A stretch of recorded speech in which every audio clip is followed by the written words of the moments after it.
Hey everybody, Phil here. We're going to now dive into the second pillar of solver logic, which is range construction. And we'll start with why range construction matters and then how range construction matters, with the why maybe being more obvious than the how. So why does range construction matter? Well, across every street, the pot gets bigger. And given how many lines you can take pre-flop and on the flop and on the turn, and then again on the river, it's very easy to have deficiencies in some of your ranges with certain hands. Sometimes even in solver land where you're playing optimally, but especially so as a human. And if you have a really large range disadvantage in either, nutted hands or even just overall like second tier hands, just overall equity, it allows your opponent a lot of freedom to implement, use a lot of bet sizes without consequence, bet very thinly without consequence, and it actually restricts you quite a bit. There are a lot of situations in poker where the player with the big range disadvantage can only bet small, and you've got hands that want to bet big, but you just can't do it because your range is so weak. There are other spots where you almost can't even bet, and there are other spots where your bet frequency, there are so many hands that you want to value bet, but because your range is so capped and vulnerable, you can only bet a small portion of them before you get extremely check raisable and run into a lot of trouble with those hands. So that's why it's important that we keep different hand classes and draw classes in each of our ranges as much as we can. But it's not always obvious, I think, how it's important. So one very key differentiator between PLO and No Limit Hold'em is that you get 4 cards instead of 2. Hopefully most of you know that. But at Showdown, you're only playing 2 of your cards. And to make a flush, to make a full house, to make a straight, you only need 2 of your cards. So it's important to be able to have 2 card combinations spread out across all of your ranges. But it's not important to have 4 card combinations in all of your ranges, well represented.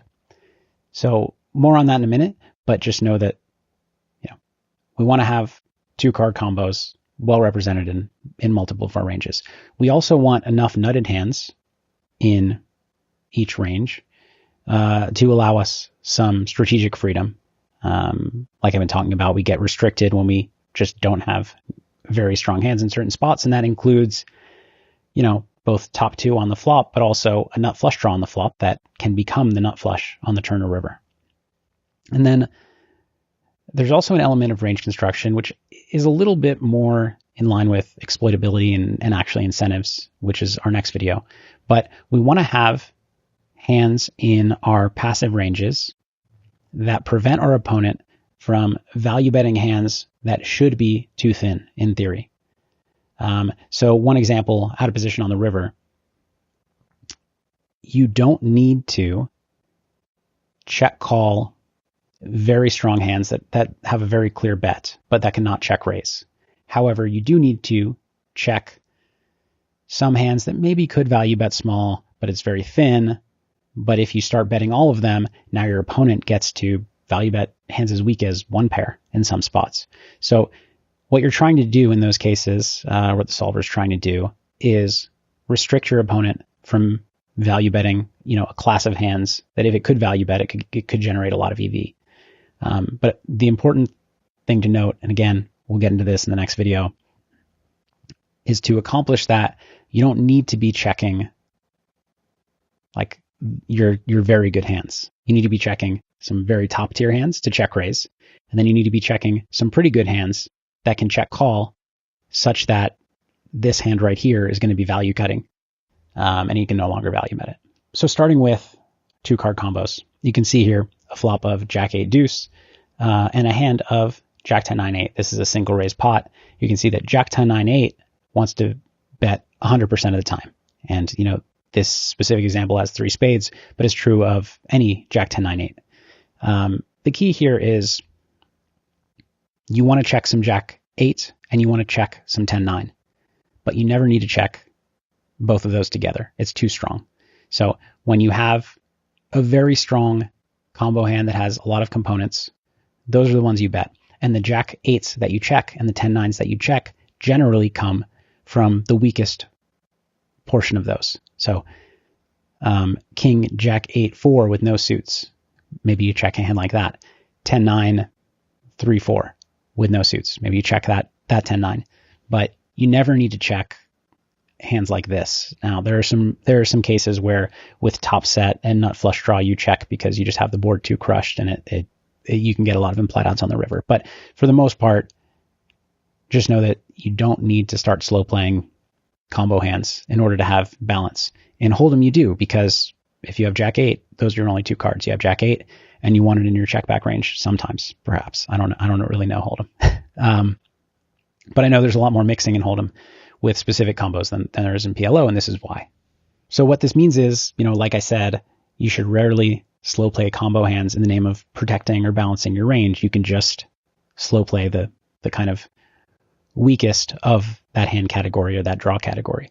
But more importantly, what it means is that you can deviate from solver strategy and still have 2-card balance. And we'll get into an example in just a second. But what I mean is you can check hands that are definitely supposed to bet in solver land, and then bet hands that are supposed to check in such a way that it's easier for you to execute as a human, and you're still covering the right amount of boards because you're making decisions that are different with 4-card hands, but you have the same number of 2-card hands in each range. So what do I mean by that?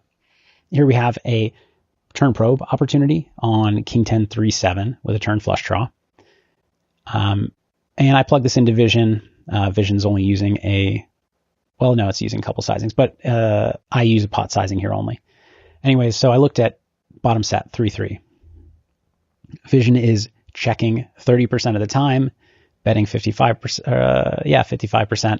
It's got 15% small bets. Those small bets for me are going to get split into big bet and check because I don't have a small betting range. Again, simplifying. We'll talk about that in future videos. But if you go through and look at the types of 3-3 hands that are betting and checking, there's a lot of noise. It looks kind of random. There are some patterns, of course, but if I were to try to emulate that, I would inevitably get the frequency wrong, because looking at a random 3-3 hand, it's not going to be obvious to me if Vision will want to bet or check most of the time, because it's too random. So what I do is I say, okay, well, when I have 3-3 with no additional equity or a non-nut draw or non-near nut draw, I bet. And when I have 3-3 with a nut flush draw, a second nut flush draw, a nut open ender or nut gut shot, I check to check raise. And you can see here that in the first example, we have 1% of 3-3, which again, we said we want to bet something like, or rather want to check, we want to bet something like 60 to 65% of the time, check 35 to 40% of the time, depending on what we do with those small bet hands. The range that I just described is 0.4% of hands of the 1% of 3-3s. So I'm checking 40% of my 3-3s. And so I'm checking roughly the right amount of 3-3s and betting the right amount of 3-3s. But I'm doing it in a way that's different than Vision. But the key is I'm never messing it up. I know my strategy. And that's not only making sure that I have 3-3 in both ranges, but it's allowing me not to have to waste mental bandwidth as I'm playing. On this turn, I know exactly which 3-3s I'm check raising and which 3-3s I'm betting. So I've talked about how to simplify solver outputs to my own strategy. I've also talked about making sure that you're betting those combo hands that the solver does, and I do too, that you slow play with, or quote unquote slow play with the weakest portion generally of different hand classes. Now I want to talk about how you can mess up range construction, and this could be useful for you either to plug a hole in your game or to find one in your opponent's game. And actually, I think that's even where it's more useful. So this is an example I talked about in a previous video, but King 10-3 Rainbow. And we're talking about specifically the hand class of Queen Jack.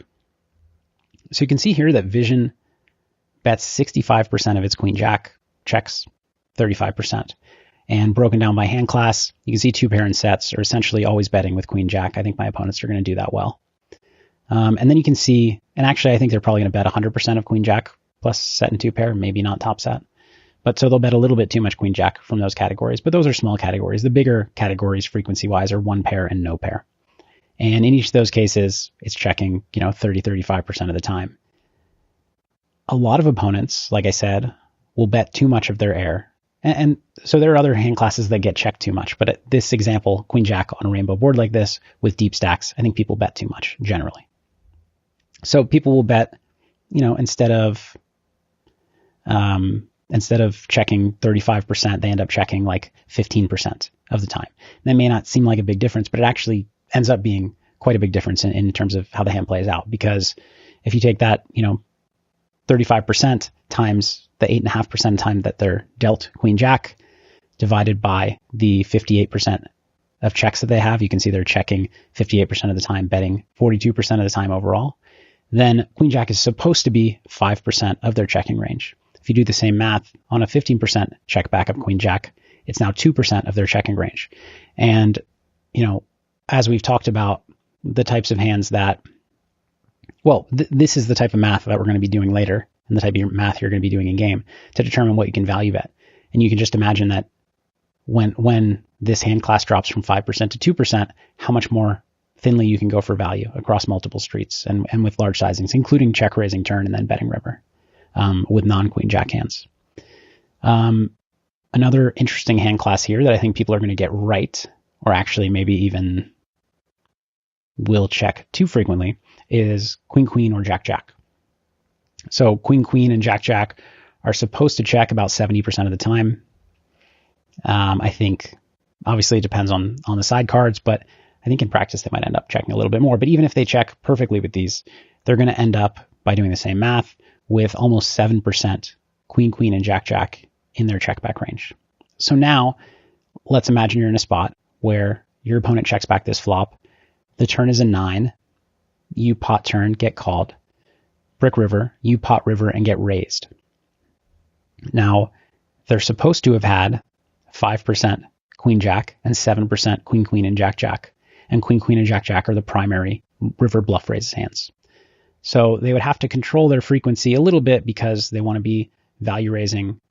So let's say they want to be value raising, obviously, all their queen jacks, and they've called all of them on the turn, hypothetically. Now they have 5% of hands that value raise. They need 2.5% of hands that are bluffs. And so of the 7% queen, queen, and jack, jack, they need to select only 2.5%.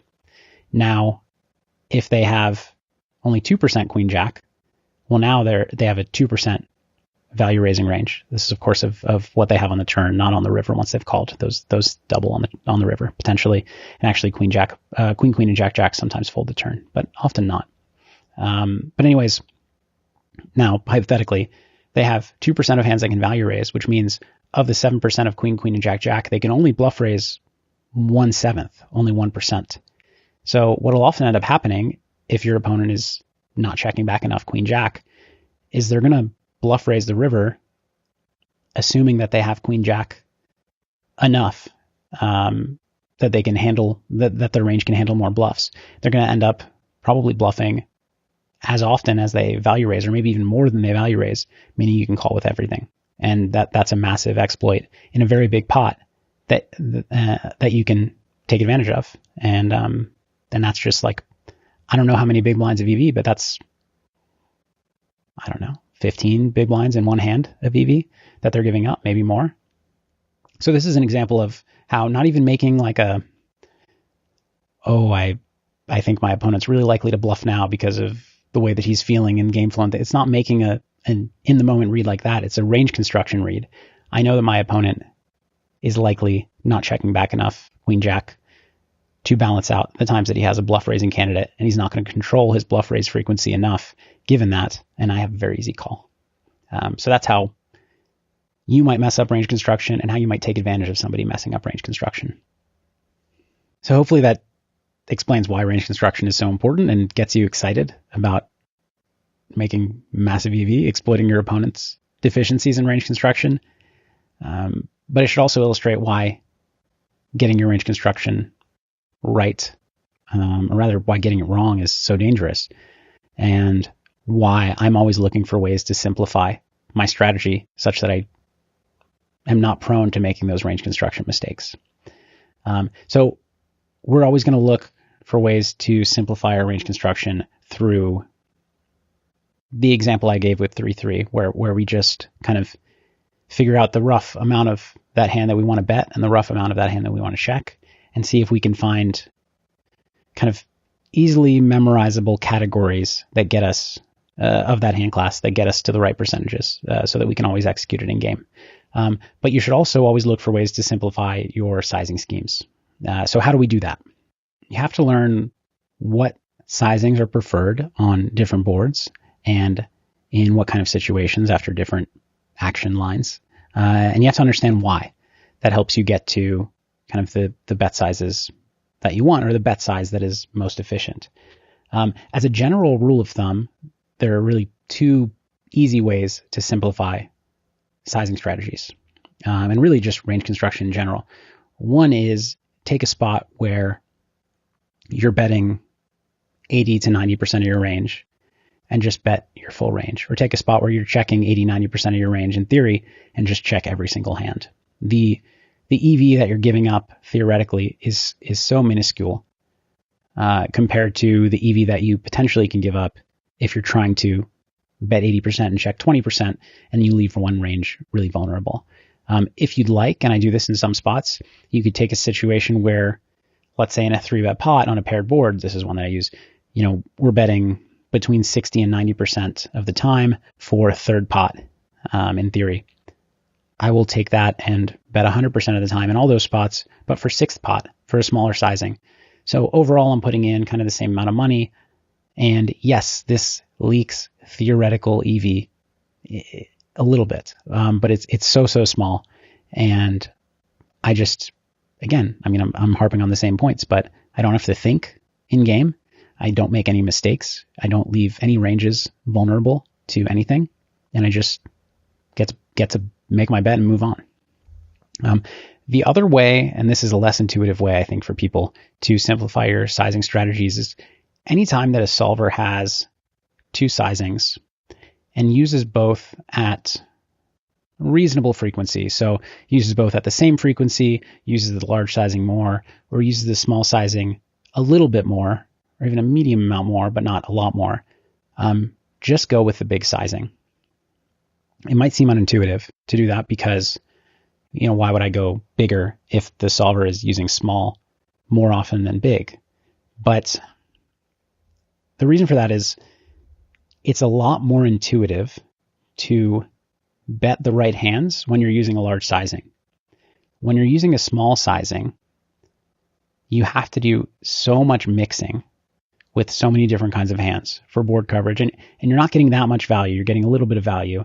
So now the factors of board coverage, of balance, all these things, they become more important. Whereas when you're betting big, it becomes pretty intuitive to figure out, okay, well, I know for pot, I want to value bet hands that are good 90% of the time or more. And then I know, I want to add in this many bluffs. So I can figure that out in game a lot easier than I can figure out what hands I want to third pot. Also, in a spot where, you are, an example off the top of my head, it's a flush board. You have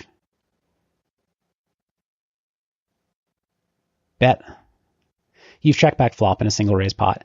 Turn brings a flush. There's no straight out there. Board is not paired. Check to you. Solver will use, well, I guess it actually depends. But let's say that we wanted to use full pot and third pot. Hypothetically, let's say we plug that into the solver. I simplify it to just half pot everything that I want to bet. But let's say that we wanted to use third pot and full pot.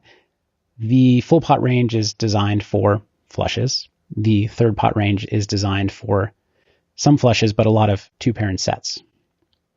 What can happen if you're using full pot only? You'll bet some sets in two pair for board coverage and value and some elements of protection, blah, blah, blah. But mostly you'll be betting flushes, and you'll be checking back a number of flushes as well. You'll be checking back a lot of two pair. You'll be checking back some sets. If we're using third pot only, or using third pot and full pot, there are a lot of two pair and set hands that can and want to third pot. And every flush can bet something. It's very easy to end up betting way too many of our flushes, betting way too many of our two pair hands, betting way too many of our sets, leaving our check back range devoid of all these hands. And now we just have one pair or worse when we check back like 80% of the time. And our river range is so out of whack. So there are a lot of reasons. First of all, because it's more intuitive. Second of all, because executing a larger sizing strategy will make your ranges less vulnerable just by default, because you'll know not to bet all of the hands that leave you vulnerable. That choosing a larger sizing makes a lot of sense. So to sum up, we need to balance 2-card combos. We don't need to balance 4-card combos. Make sure that you are betting the top end, or most of the top end of all the important hand classes. And by important hand class, I mean 2-card combos that can very frequently make the nuts or near nuts on turn and river. I'm not worried about checking enough second pair in general. I mean, you do have to worry about that a little bit, but that's not what you should focus on. Focus on 2-pair, focus on sets, focus on flush draws and flushes and straight draws and straights. We also looked at the consequences of mistakes in range construction, using one practical example that I think is a leak a lot of people have, and hopefully that made sense to you, and it kind of illustrated the importance of getting these things right and push some of you past the discomfort of, oh, I don't want to simplify because then I'm leaking EV, I'm losing EV from solver strategy. So hopefully I've gotten you on board for simplifying. And then, look for opportunities to simplify your strategy. First of all, with finding balance with those 2-card combos by reorganizing parts of your range such that you're still betting the same frequency of a certain hand class, but doing so in a way that is easier for you to remember and execute quickly in game. You don't have to think about it. And then lastly, look for opportunities to simplify your sizing strategies, either by betting your full range or checking your full range in spots where the solver gets close to that. And also by eliminating bet sizes entirely, generally favoring larger bet sizes for the reasons I mentioned. From here, we'll get into exploitability and incentives, which I think is maybe the most complicated of the 3 pillars of solver logic, but I look forward to tackling it with you.